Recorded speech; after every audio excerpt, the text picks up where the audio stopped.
জয় মা কালী, জয় গুরুদেব। এই দেখছেন আপনাদের পরিবেশন করা শুরু হয়ে গেছে। পরিবেশনে আমরা প্রথমে দেখিয়েছিলাম আপনাদের পোলাও, চিলি চিকেন আর বেগুনি, আর চিলি চিকেন নয় সরি চিলি ফিশ যেটা ছিল ভেটকি মাছের, ওটা দেওয়া শুরু হলো। ওটা দিয়ে খাওয়ার পরে ভাত এলো, ভাতের সাথে ডালেও সব রকম সবজি পড়েছে।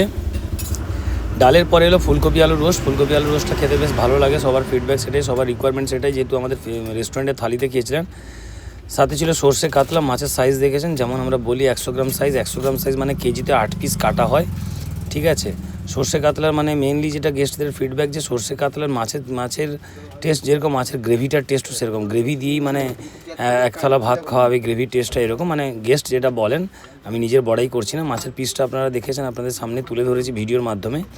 তো যাদের কোনোভাবে কোনো বুকিং লাগে আমাকে কল করবেন 7047982459। আমরা 30 জন, 20 জন, 50 জন, 100 জন, 1000 জন, 2000 জন পর্যন্ত প্রোগ্রাম করি। যদি মনে করেন যে বাড়িতে প্রোগ্রাম করেন, বাড়িতেও আমাদেরকে কল করলে আমরা বাড়িতে গিয়েও পরিবেশন করে দিয়ে আসবো, রান্না করে দিয়ে আসবো, রান্না করে পরিবেশন করে সব কিছু করে দিয়ে আসবো। তারপরে হলো চিকেন যাওয়ার পরে এসেছিলো। চিকেনের পরে আমাদের ছিল চাটনি, দই, মিষ্টি, পাঁপড়। দই আমরা দিয়েছিলাম মাটির ভাঁড়ের দইটা, আর রসগোল্লাটা আমাদের একটু ওভার সাইজ হয়। তো এরকম কোনো বুকিং লাগলে আমাকে অবশ্যই যোগাযোগ করবেন। জয় মা কালী, জয় গুরুদেব। ভালোবাসা দিতে থাকবেন, ভালোবাসা নিতে থাকবেন।